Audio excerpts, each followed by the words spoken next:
is United States Warship 115. You are entering the area of the military.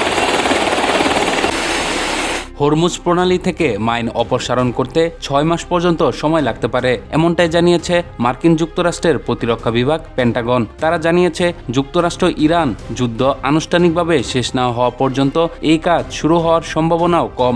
গতকাল বুধবার এমনটাই জানিয়েছে মার্কিন সংবাদ মাধ্যম ওয়াশিংটন পোস্ট।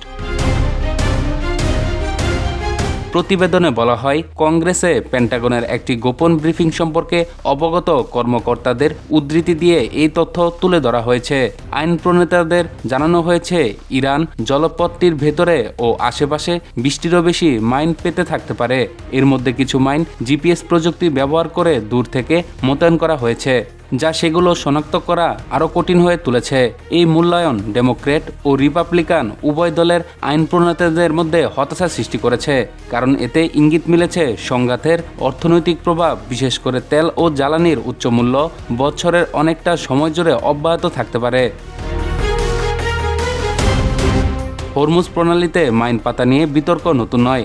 যুক্তরাষ্ট্রের প্রেসিডেন্ট ডোনাল্ড ট্রাম্প দাবি করেছিলেন ইরান হয়তো মাইনগুলো সরিয়ে ফেলেছে বা সরিয়ে নিচ্ছে এবং যুক্তরাষ্ট্রের হামলায় ইরানের অধিকাংশ মাইন ড্রপার ধ্বংস হয়ে গেছে। তবে ইরান এই অভিযোগ অস্বীকার করে একে যুক্তরাষ্ট্রের প্রোপাগান্ডা বলে উল্লেখ করেছে। যদিও ইরানি গণমাধ্যমে বলা হয়েছে ইরানের বিপ্লবী গার্ড বাহিনী আইআরজিসি ওই এলাকায় নিরাপদ নৌপথের মানচিত্র প্রকাশ করেছে। প্রণালীটিতে ইরানের মাইন পাতা নিয়ে প্রথম প্রতিবেদন প্রকাশিত হয় মার্চের শুরুর দিকে। পরে যুক্তরাষ্ট্রের কর্মকর্তারা জানান, বড় জাহাজ ডুবিয়ে দেওয়ার পর ছোট নৌযান ব্যবহার করে এইসব মাইন মোতায়েন করা হয়ে থাকতে পারে।